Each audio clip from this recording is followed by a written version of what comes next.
இந்தியாவுக்கும் அமெரிக்காவுக்கும் நடுவில் நடக்கக்கூடிய அந்த ட்ரேட் டாரிஃப் வார்க்கான எஸ்கலேஷன்ஸ்ன்றது ஒரு புதிய பாதையில் பயணிக்க ஆரம்பிச்சிருக்கு. ஏன்னா இந்தியா இது வரைக்கும் சொல்லியிருக்கக்கூடிய பதில் எல்லாமே அமெரிக்கா பண்ணக்கூடிய சில விஷயங்களை பாயிண்ட் அவுட் பண்ற மாதிரி, நான் மட்டும் தான் பிசினஸ் பண்றது உனக்கு பிரச்சனையா, நீ தான் பண்ணிட்டு இருக்க, இந்த மாதிரி உன்னோட அலைஸ்ல இருக்கக்கூடிய உன்னோட க்ளோசஸ்ட் அலைஸா இருக்கக்கூடிய நாடுகளே இந்த மாதிரி ட்ரேட பண்ணிட்டு இருக்காங்கன்னு சுட்டி காட்டிட்டு இருந்த நேரத்தில் முதல் முறையா ஒரு சம்பவத்தை பண்ணியிருக்காங்க.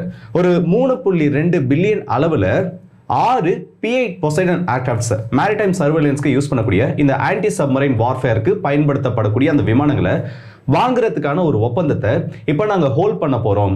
இது டைரக்டா இந்த ட்ரேட் வார் கூட இது கனெக்ஷன் கிடையாது, இது இண்டிவிஜுவலாக நாங்கள் எடுத்த முடிவு, ஆல்ரெடி இதுக்கான டெசிஷன்ஸை நாங்கள் எடுத்துக்கொண்டு இந்தியன் நேவி இதுக்கான ஒரு கிளாரிஃபிகேஷனை கொடுத்திருந்தாலும் இதுக்கான டைம் லைன்ஸ்ன்றது அவங்க சொல்கிற விஷயங்கள் கூட ஒத்து போகல.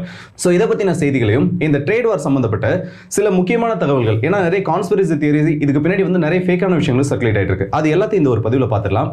மெயினாக இந்த 3.2 பில்லியன் அளவில் இருக்கக்கூடிய இந்த டீல் ஆனது கேன்சல் ஆச்சுன்னா அமெரிக்கன் டிஃபென்ஸ் இண்டஸ்ட்ரிக்கு இந்தியா சம்பந்தப்பட்ட அந்த ஸ்ட்ராட்டஜிக் பார்ட்னர்ஷிப்ல ஒரு மிகப்பெரிய ஒரு பிரேக்கிங் பாயிண்டா இது அமையும். சோ வாங்க வீடியோக்குள்ள போயிடலாம். நான் உங்கள் கேதாம் புக்ஷவங்கம் டிபி ட்ரெண்டிங்ஸ்.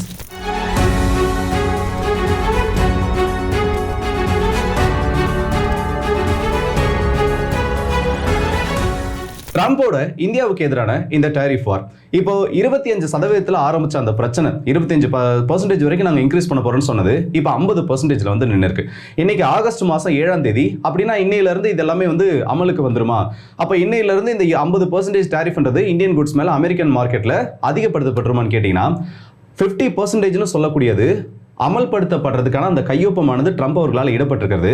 7ஆம் தேதி 25%, அடுத்து 21ஆம் தேதி ஆகஸ்ட் மாதம் 21ஆம் தேதியிலிருந்து தான் 50% டாரிஃபை அப்ரூவ் பண்ணுறதுக்கான அந்த கையொப்பத்தை இட்டிருக்காரு. ஸோ இன்னையில இருந்து 20%, இன்னும் சில நாட்கள் கழிச்சு 21ஆம் தேதியிலிருந்து முழுமையாக 50% டாரிஃப்ன்றதை இந்த குறிப்பிட்ட சில துறைகள் மேலே அமெரிக்கா இந்த இடத்துல கொண்டு வரதுக்கான அந்த முடிவை எடுத்திருக்காங்க. ஸோ இதுக்கு பின்னாடி இருக்கக்கூடிய ஒரு பெரிய கான்ஸ்பிரசி தியரி என்னன்னா, நிறைய கமெண்ட்ஸ்ல கூட என்னால் பார்க்க முடிஞ்சது, நிறைய நண்பர்கள் அதை பேசியிருந்தாங்க. இந்த மாதிரி அமெரிக்காவோட அக்ரிகல்ச்சரல் ப்ராடக்ட்ஸ், சோயாபீன்ஸ், நிறைய டேட்ஸ் அண்ட் நட்ஸ், அங்கே இருக்கக்கூடிய டெய்ரி ப்ராடக்ட்ஸ், பால் சம்மந்தப்பட்ட பொருட்களை இந்தியன் மார்க்கெட்டில் ஓப்பனாக விடுறதுக்காக, இல்லை இந்தியன் மார்க்கெட்டை நம்ம ஓப்பன் பண்ணி விடாதனால அமெரிக்கா இன்டைரக்டாக இப்படி ஒரு பிரச்சனை ஏற்படுத்தியிருக்காங்க.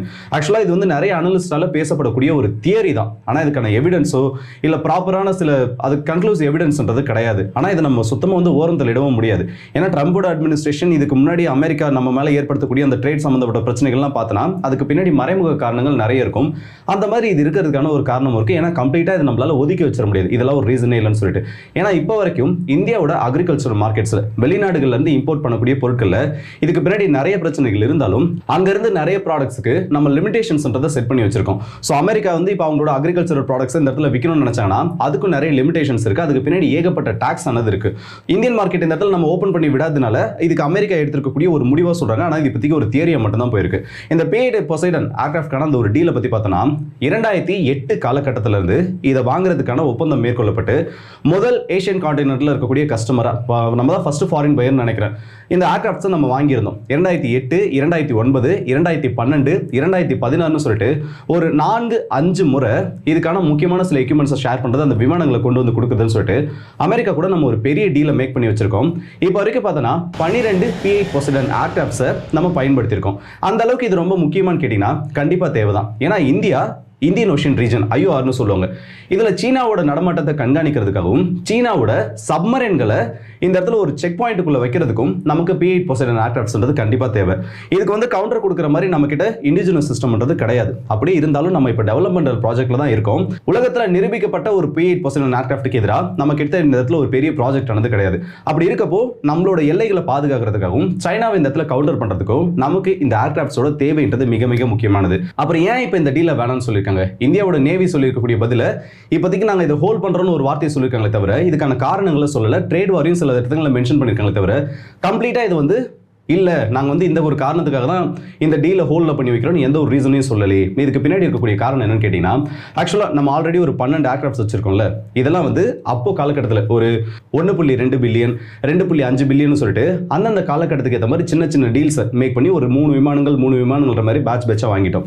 கடைசியாக மேக் பண்ணப்பட்ட டீல் 2021 பண்ணப்பட்டது. 6 விமானங்களுக்கான அந்த ஒரு ஆர்டர். இந்த 6 விமானங்களுக்கான காஸ்டா அப்போ நம்ம எஸ்டிமேஷன் பண்ணி இந்த டீலை சைன் பண்ணது 1.2 பில்லியன் US$. ஆனால் 2022 சில பிரச்சனைகள், இந்த ரஷ்யா உக்ரைன் பிரச்சனை ஆரம்பிச்சது, அதுக்கப்புறம் அமெரிக்கா கிட்ட இருந்து ப்ராப்பரான ஒரு எப்படி சொல்றது, நமக்கு சரியான பதில்கள் வரல, சப்ளை செயினில் ஏற்பட்ட பிரச்சனைகள், முக்கியமான சில ஸ்பேர் பார்ட்ஸ் கிடைக்கிறதுல ஏற்பட்ட பிரச்சனைகள்னு சொல்லிட்டு இன்னைக்கு 2025 இந்த விமானங்கள் 6 விமானங்களை இந்தியாவுக்கு கொடுக்கறதுக்கான அந்த காஸ்ட்ன்றது அதிகமாயிருச்சு. எவ்வளோ அதிகமாக இருக்குன்னு ஒரு சின்ன கெஸ் பண்ணுங்களேன். கொஞ்சம் நேரம் டைம் எடுத்துக்கோங்க. எவ்வளோ கெஸ் பண்ணியிருப்பீங்க? ஒரு 1.5 பில்லியன், 2 பில்லியன், இல்லை ஒரு 2.5 பில்லியன், இந்த அளவுக்கு அதிகமாக இருக்கும்னு கேட்டிங்கன்னா 50% அப்படியே ப்ரைஸ் ஜம்ப் ஆகி இன்னைக்கு மினிமம் 3.2 பில்லியன் இருந்தால் தான் இந்த 6 ஏர்கிராஃப்ட்ஸை டெலிவர் பண்ண முடியுன்ற ஒரு கண்டிஷன், அதுக்கான ஒரு எப்படி சொல்றது, கண்டிஷன்றதை தாண்டி இவ்வளோ காசு கொடுத்தீங்கன்னா நான் அந்த ஏர்கிராஃப்ட் ஒன்று கொடுக்குறன்ற ஒரு நிலமையில அமெரிக்கா இப்போ இருந்துட்டு இருக்காங்க. ஆல்மோஸ்ட் எப்படி சொல்றது, பாதிக்கு பாதி காசு இந்த 4 வருஷத்தில் அதிகமாக இருக்கு. ஆனால் இப்போ இதை சொல்லியிருக்கக்கூடிய அவசியம் இல்லை, இதை சொல்லியிருக்கக்கூடிய அந்த நேரம்ன்றது பல்வேறு பிரச்சனைகளை இந்த இடத்துல எழுப்புது. பிரச்சனைகளை எழுப்புதுன்றதை தாண்டி சந்தேகத்தை இந்த இடத்துல அதிகமாக்குது. ஏன்னா இதை எல்லாத்தையும் எவாலுவேட் பண்ணிட்டு நம்ம இந்தியன் நேவி இதுக்கான எப்படி சொல்றது ரிப்ளை ஒன்று கொடுத்துருப்பாங்கல்ல, அதை கொடுத்தது பிப்ரவரி மாதம் 2025. அப்போவே இதுக்கான அனௌன்ஸ்மெண்ட்டை மேக் பண்ணியிருக்கலாம். இல்லை இன்னும் கொஞ்சம் நாட்கள் கழிச்சு கூட இல்ல இந்த டீலை வந்து நாங்க ஹோல்ட் பண்றோம், இந்த ஏர்கிராஃப்ட்டை வாங்குறதுக்கு சில ரீஅசஸ்மெண்ட் பண்ண வேண்டியது இருக்கு, ஏன்னா பிரைஸ் இந்த அளவுக்கு ஏறி இருக்கு, அதுக்கான ரீஅசஸ்மெண்ட் டைம் எங்களுக்கு தேவைன்னு சொல்லிட்டு அப்போ ஒன்று முன்னாடியே அதுக்கான அனௌன்ஸ்மெண்ட் கொடுத்துருக்கலாம், இல்லை இன்னும் கொஞ்சம் நாட்கள் தள்ளி கொடுத்துருக்கலாம். கரெக்டாக இந்த 50% டாரிஃப்ன்றது இன்க்ரீஸ் பண்ற டைம்ல அமெரிக்கா இவ்வளோ பெரிய ஒரு ப்ரெஷரை இந்தியா மேல போடக்கூடிய டைம்ல ஒரு ஸ்டேட்மெண்ட்டா வெளியில வந்திருக்கு, இல்லை இப்படி ஒரு அறிவிப்பை வெளியிட்டிருக்காங்கன்னா கண்டிப்பா அமெரிக்காவை கவுண்டர் பண்றதுக்கு தான் இந்த ஒரு ஸ்டேட்மெண்ட் வந்திருக்கு. சரி ஓகே ப்ரோ, இப்போ அமெரிக்கா வந்து இந்தியா சொன்னதை ஓகே இந்த டீலை வந்து கேன்சல் பண்ணிட்டாங்கன்னா இது அமெரிக்காவுக்கு பெரிய நஷ்டமானு கேட்டீங்கன்னா அமெரிக்காவுக்கு ஏற்படக்கூடிய நஷ்டத்தை விட இதனால நமக்கு ஏற்படக்கூடிய நஷ்டம் தான் அதிகம். ஏன்னா அமெரிக்காவுக்கு வந்து இந்த மாதிரி ஒரு டீல் என்னன்னா அவங்களோட அலைஸை வச்சு ஏகப்பட்ட டீல்ஸ் அவங்களால முடிக்க முடியும். ஆனால் இந்தியன் மார்க்கெட் ஆக்சஸ் பண்றதுக்கும் ஸ்ட்ராட்டஜிக்கலி சைனாவை கவுண்டர் பண்றதுக்கும் இந்தியன் ஓஷன் ரீஜன்ல ஒரு ஸ்ட்ராங் ஹோல்டை கிரியேட் பண்றதுக்கும் ஒரு முக்கியமான கிரிப் அவங்க இழந்துருவாங்க. இது அவங்களுக்கு ஒரு பெரிய பிரச்சனை. ஆனால் அதை விட அதிகமான பிரச்சனை இந்த இடத்துல நமக்குமே இருக்கு. ஏன்னா சீனாவை நம்மளால என்னைக்குமே நம்ப முடியாது. அமெரிக்கா கூட ஒரு காலகட்டத்தில் நம்பிடலாம், அந்த மாதிரி ஒரு நிலைமை இருக்கப்போ இப்போ அமெரிக்கா கூட நடக்கக்கூடிய பிரச்சனையில நம்ம சீனா கிட்ட க்ளோஸ் ஆகிறோம், இல்ல சீனா வந்து நம்பி ஒரு கட்டத்துக்கு மேல இவங்களால பிரச்சனை வராதுன்னு சொல்லிட்டு அவங்க பக்கம் போற மாதிரி ஒரு நிலைமை வந்துனா அது நமக்கு நாமளே வச்சுக்கிற ஒரு பெரிய ஆப்பு தான்.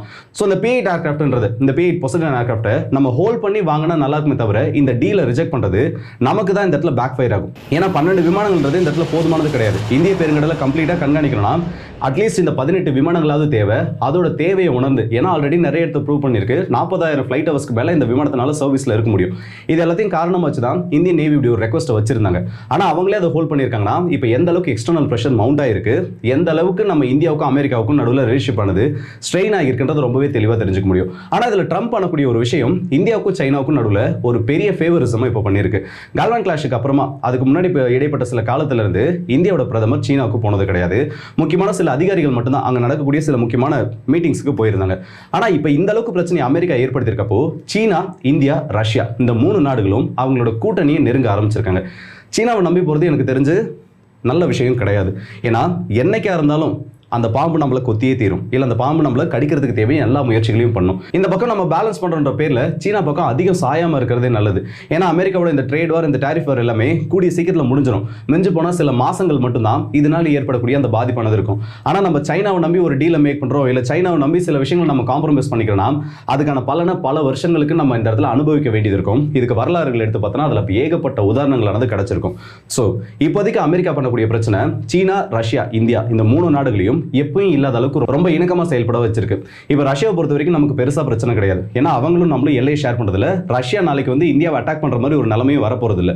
ஆனா சீனா கூட நம்ம ரொம்ப சாயிறது இல்ல, சீனா பக்கம் நம்ம ரொம்ப அதிகமா அமெரிக்காவை கவுண்டர் பண்றதுக்காக போறது என்னோட பாயிண்ட் ஆஃப் வியூல இல்ல என்ன பொறுத்த வரைக்கும் அது தப்பான ஒரு விஷயமா மட்டும்தான் இருந்துட்டு இருக்கு. ஏன்னா நமக்கு ஒரு விஷயத்தை நல்லதுக்காக செய்யறாங்கன்னா அதை விட அதிகமா நமக்கு ஆப்பு வைக்கிறதுக்காக பாகிஸ்தான் கூட ஃபேவரா நிற்பாங்க, பாகிஸ்தானுக்கு தேவையான ஆயுதங்களை கொடுப்பாங்க.